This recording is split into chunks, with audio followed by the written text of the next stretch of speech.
Authorities are now looking into reports of BDO account holders getting hacked and losing thousands of pesos over the weekend. A cybersecurity expert is now advising the public to make use of multi-factor authentication and more secure passwords. The Commission on Elections has denied all motions to intervene in the main petition seeking to remove former Senator Bongbong Marcos from the presidential race. Some hospitals in Iloilo are getting ready to cut ties with PhilHealth over unpaid claims. The state insurer admits they are having a hard time reimbursing COVID-19 claims. And India's Sandhu wins this year's Miss Universe. Philippine bet Beatriz Gomez, meanwhile, made it to the top 5 and in turn secures the country a 12-year streak in semi-finals appearances.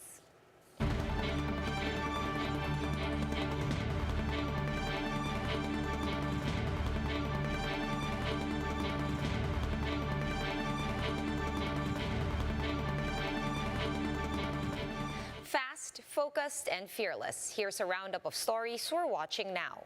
I'm Sean Yao.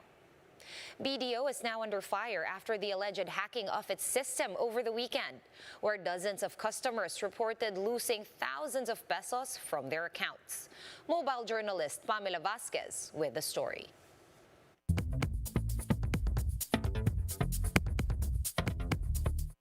BDO, the country's largest bank, says it's continuing to investigate the alleged hacking of many of its customers' online accounts.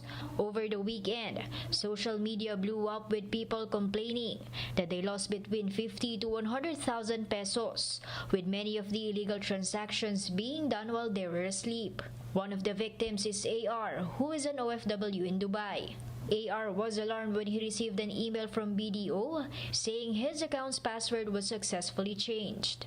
While tumatawag yung sister ko sa hotline, nag-notify sa akin, bumawas ng 50,000. Bibili sana kami ng lupa Hindi nga lang matuloy-tuloy kasi nga kulang pa. Lalong hindi matutuloy. AR added that another 50,000 pesos was transferred to a certain Ramon Joseph Matas BPI account, which they think is a fake name. Another bogus account that emerged was Mark Nagoyo, who apparently has multiple Union Bank accounts. Nagoyo means to fool someone in Filipino. Victims have created a Facebook group called Mark Nagoyo BDO Hacked, which now has more than 3,000 members.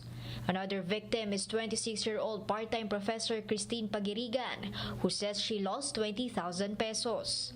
Yung initial reaction ko talaga was, this is another scam or this is another attempt para mang-asar or whatever.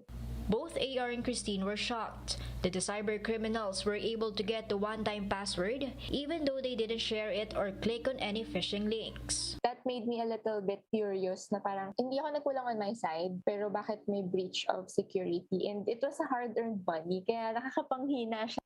O paano nila nagawang makapag-transfer ng walang verification na nanggagaling sa owner? Samantala nang tumatawag kami for blocking ng card namin, ang daming tanong, ang daming question. BDO said it's been made aware of a sophisticated fraud technique and that it has put in additional security controls to block further attempts. It also promised to give back the stolen funds. Manila Bulletin first reported that the hackers transferred the stolen money to Union Bank accounts and bought Bitcoin with them. Bangko Sentral Governor Ben Jokno, for his part, says they're already coordinating with concerned banks to find out what happened and to ensure that victims will be reimbursed. Jokno added that the BSP is committed to uphold the safety and integrity of the country's financial system. Mobile journalist Pamela Vasquez, We Are One News. The National Bureau of Investigation is also looking into this reported series of online bank fraud. Cybercrime Division Chief Vic Lorenzo told Radyo 5 that they are set to discuss the issue with the concerned banks. A number of BDO account holders reportedly lost tens of thousands of pesos due to unauthorized transfers over the weekend. Ang sinasabi ko kasi ng mga customers ngayon, wala naman silang na-receive na text, wala naman silang na-receive na tawag for that particular transaction. So, yun ho ang mga pag-uusapan pa namin nung bangko kung papaano ho na-compromise yun. One tech expert has listed down some ways in order to avoid online banking fraud. Art Samaniego told One News that biometrics and multi-factor authentication are safer compared to one-time passwords or OTPs. Aside from that, he said that using a passphrase or a password with spaces in between are more advisable. Samaniego also urged online bank account holders to scrutinize messages first before making any transaction. So let's all be careful in transacting or engaging with these unsolicited emails and unsolicited messages. So mag-ingat po tayong lahat sa paggamit ng mga social media and internet to transact.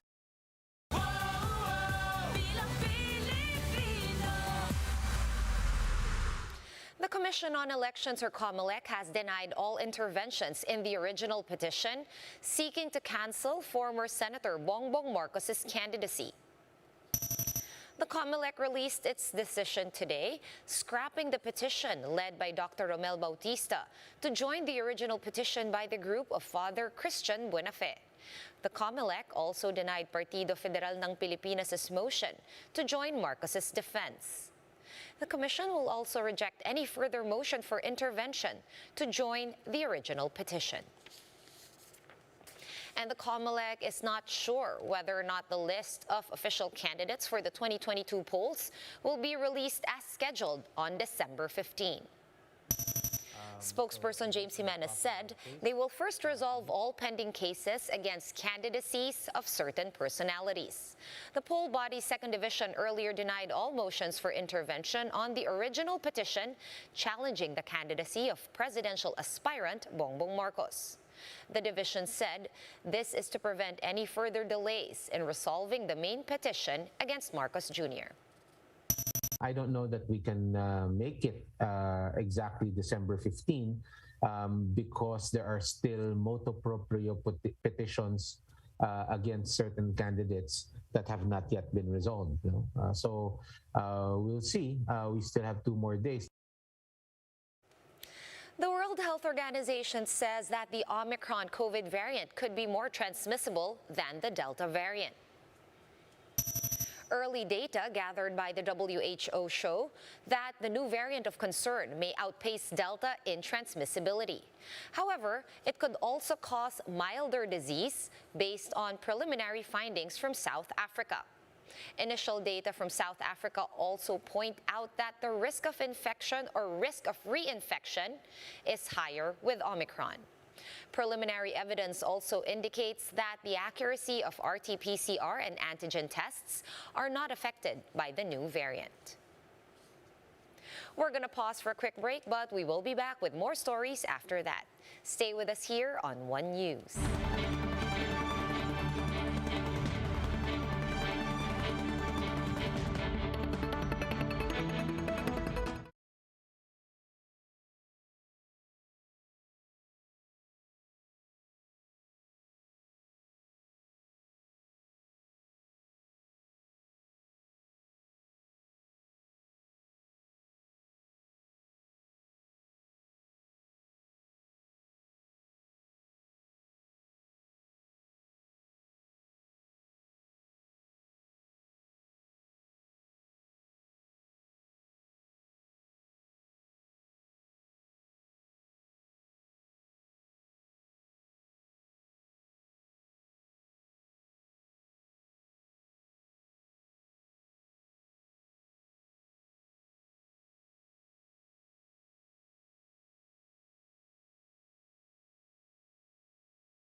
You are still watching One News Now. I'm Sean Yao.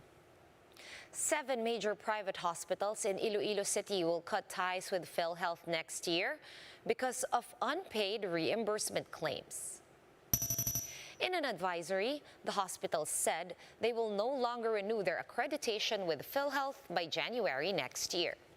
They said the state insurer failed to comply with its legal obligations under the National Health Insurance Act of 1995. They are claiming that PhilHealth only paid 15% of the 545 million pesos in claims as of the end of August. Hindi namin ina-imagine na it will go this far. You have to think of sustainability and survival. Will you take the risk na konti na lang yung pasyente mo because na hindi ka accredited ng PhilHealth? Or you will take the risk because na hindi ka babayaran naman ng PhilHealth for next year? However, PhilHealth said they paid around 165 billion pesos worth of claims since January 2020. But they do admit that they are having delays or experiencing delays in reimbursing COVID-19 claims. They explained that this is because of a lack in manpower, as well as the stringent process in the releasing of claims. Because if we pay wrongly, makukuha naman kami. And alam mo naman sa COA, pag ma-disallow yun, we have to pay out of our own pockets. Dapat dahan-dahan and we're sure na tama ang binabayaran namin. PNP Chief Jonardo Carlos confirms that they have identified a person of interest in the killing of journalist Jess Malabanan. Carlos said the land dispute is among the motives being considered over the incident that happened in Calbayog City. A special task group is also investigating whether or not the veteran reporter's death is connected to his line of work. Malabanan's remains have been brought back to Pampanga, where he is from. We will make sure that the SITG works on this case. Initially, ang tinitingnan nilang angulo dyan ay land dispute. So, is the work of Jess Malabanan connected to the land dispute? Yun ang kanilang titingnang mabuti. Let's take a quick look at today's other top stories. The Health Department and the National Task Force assures enough supplies of syringes for vaccination. The agency said around 52 million syringes were already procured through UNICEF. This comes after claims from Foreign Affairs Secretary Teddy Boy Locsin that the Philippines dropped the ball yet again in securing an offer of 50 million syringes. The Commission on Higher Education, or CHED, has allowed the resumption of collegiate athletic training. CHED Chairman Popoy de Vera said that the guidelines for the trainings are generally the same with the protocols for face-to-face classes. Both the UAAP and the NCAA are targeting to restart the games by March next year. And India's Harnaa Sandhu wins this year's Miss Universe crown. Sandhu bested 79 other candidates in the pageant to take home India's third Miss Universe title. Miss Philippines Beatriz Luigi Gomez settled for a top 5 finish after failing to make the top 3. For more updates, visit News 5, The Philippine Star, and Business World online. Visit our website, onenews.ph, for more in-depth analysis. You can also catch One News on the Signal Play app. Register for a free account at www.signalplay.com and stream One News live anytime, anywhere. Masks on, wash hands, and stay safe, Philippines. I am Sean Yao. We are One News.